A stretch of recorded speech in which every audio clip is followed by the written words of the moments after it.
2 menyebutkan, kami menciptakan manusia dari nutfatun namsyah, 1 menit kuantitas dari cairan campuran, yaitu sperma dan sel telur. Keduanya dibutuhkan untuk pembuahan. Quran menggambarkan berbagai tahapan embriologi dengan sangat detail, yang mana telah ditunjukkan melalui slide Dr. William Campbell. Beliau membantu saya menjelaskan topik ini.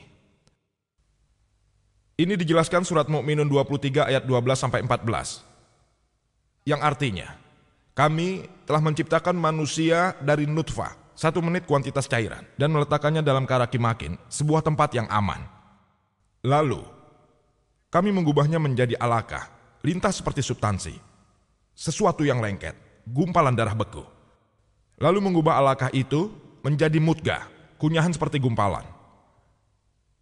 Kemudian, kami mengubah mudghah menjadi izama, tulang. Lalu menyelimuti tulang itu dengan leham daging, dan kami menjadikan makhluk baru, Maha Besar Allah yang merupakan sebaik-baiknya pencipta.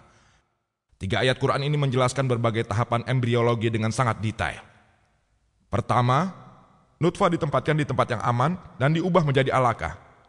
Alaqah mempunyai 3 arti. Pertama, sesuatu yang lengket. Dan kita tahu kalau pada tahap awal, embrio menempel pada dinding uterus dan akan terus lengket sampai akhir.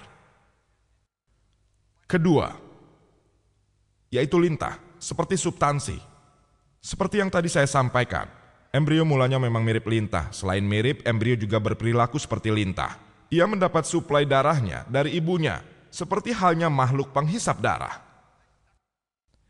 Dan arti yang ketiga, yang tadi telah membuat Dr. William Campbell keberatan, yaitu arti yang benar, gumpalan darah beku. Dan karena itulah Quran memiliki kesalahan ilmiah. Tapi dengan berat hati harus saya katakan bahwa apa yang dikatakan oleh Dr. William Campbell itulah yang salah. Quran tidak salah, dia yang salah. Tapi mungkin saja saya cukup mengerti karena Dr. William Campbell kurang mengerti tentang Quran. Jadi dia yang salah. Karena saat ini, detik ini, setelah kemajuan embriologi, bahkan Dr. Kate Moore mengatakan mulanya embrio selain mirip lintah juga mirip sekali dengan gumpalan darah beku. Karena pada awal pertumbuhannya, yaitu tahap alaqah 3 hingga 4 minggu, darah dibekukan dalam tempat tertutup. Dan Dr. William Campbell mempermudah saya dengan menunjukkan slide-nya. Mungkin sulit untuk Anda menerimanya, tapi memang ini slide yang ditunjukkannya. Persis seperti yang dikemukakan oleh Profesor Kate Moore, terlihat seperti gumpalan beku, di mana darah dibekukan dalam tempat tertutup dan saat embrio berumur 3 minggu, sirkulasi darah tidak dapat terjadi. Tapi nanti hal itu dianggap sebagai kemunculan darah beku. Dan jika Anda mengamati ikhtisarnya, yaitu setelah aborsi terjadi, Anda akan melihat seperti gumpalan beku. Hanya perlu 1 kalimat untuk menjawab semua pertanyaan tanpa bukti dari Dr. William Campbell, yaitu tahapan-tahapan yang dijelaskan dalam Quran hanya berdasarkan penampilan. Penampilan. Sekali lagi penampilan. Pertama, yaitu penampilan dari alaqah, yang merupakan lintas seperti substansi juga gumpalan darah beku. Dr. William Campbell benar saat mengatakan, ketika beberapa wanita datang dan meminta tolong pindahkan gumpalan beku itu tidak seperti gumpalan beku. Dan tahapnya berdasarkan pada penampilan dan juga sesuatu yang sangat lengket sekali. Kemudian Quran mengatakan kami mengubah alaqah menjadi mudghah. Profesor Kate Moore mengambil segel plastik dan menggigit dengan giginya untuk membuat alaqah itu seperti mudghah. Gigi dianggap sebagai somite. Dr. William Campbell mengatakan, saat alaqah menjadi mudghah, sifat lengketnya masih ada. Itu hanya sampai usia 8 bulan. Jadi Quran salah. Saya telah katakan pada Anda tadi, Quran menggambarkan penampilannya saja. Bentuk mirip lintah dan mirip gumpalan beku diubah menjadi kunyahan seperti penampilannya. Dan terus lengket sampai akhir. Tidak ada masalah. Tahapannya dibagi atas dasar penampilan, tidak hanya fungsinya. Lalu Quran berkata, kami mengubah mudghah menjadi izama dan menyelimutinya dengan daging. Dr. William Campbell mengatakan, dan saya sangat setuju dengannya, bahwa Pendahuluan dari otot dan tulang rawan, yaitu tulang-tulang, mereka terbentuk bersama. Saya setuju dengan hal ini. Saat ini kita mengetahui kalau pada awal pembentukannya, otot dan tulang terbentuk bersama antara hari ke-25 dan ke-40 yang disebut Quran dengan tahapan mudghah. Namun mereka belum berkembang. Nanti, di akhir minggu ke-7, embrio mulai terlihat seperti manusia. Lalu tulang-tulangnya pun terbentuk. Menurut embriologi modern, tulang terbentuk setelah hari ke-42 dan memberi bentuk pada kerangka.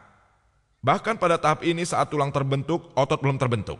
Nanti, setelah minggu ke-7 dan awal minggu ke-8, otot baru terbentuk. Jadi Quran sangat sempurna menggambarkan pertama alaqah, kemudian mudghah, lalu izama. Setelah itu diselimuti daging. Dan ketika mereka terbentuk, penggambarannya sempurna. Profesor Keithmore mengatakan bahwa tahapan-tahapan yang dijelaskan dalam embriologi modern, tahap 1, 2, 3, 4, dan 5 sangat membingungkan. Sedangkan penjelasan tahapan embriologi dalam Quran atas dasar penampilan dan bentuk sangat lebih baik. Alhamdulillah. Lalu dia berkata, begini katanya, saya tidak akan keberatan mengakui Nabi Muhammad utusan Tuhan dan Quran Agung ini pastilah wahyu dari Tuhan yang maha besar. Disebutkan dalam surat An-Nisa, ke-4 ayat 56, yang menyampaikan tentang rasa sakit. Sebelumnya para dokter berpikir kalau hanya otaklah yang dapat merasakan sakit. Tapi saat ini kita tahu bahwa selain otak ada reseptor di kulit yang juga dapat merasakan sakit, yang kita namakan perasa sakit. Quran menyebutkan dalam surat Nisa 4 ayat 56, bagi mereka yang menolak tanda-tanda kami akan melemparkan mereka ke api neraka dan sesering kulit mereka terbakar. Kami akan memberi mereka kulit baru yang akan merasakan sakit lagi. Ini menunjukkan bahwa ada sesuatu di kulit yang bertanggung jawab atas rasa sakit. Profesor Tagada Sahun, Ketua Jurusan Anatomi, Universitas Chiang Mai di Thailand. Hanya karena satu ayat ini, dia mengucapkan syahadat.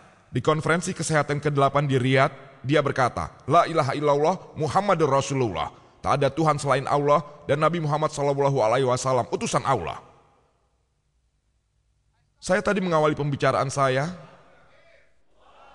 dengan mengutip ayat dari Al-Quran yang mulia dari surat Fussilat 41 ayat 53. Sanurihim ayatina fil afaqih wa fi anfusihim hatta yatabayyana lahum annahul haq. Afalam yahti bi rabbika anna wala kulli syai'in syahid. Kami akan menunjukkan pada mereka tanda kami paling jauh di ujung jauh horizon dan ke jiwa mereka sampai jelas bahwa inilah sebenarnya. Satu ayat ini cukup untuk memberi bukti pada Dr. Tagada Sahun kalau Quran itu wahyu Tuhan. Orang lain mungkin butuh 10 tanda.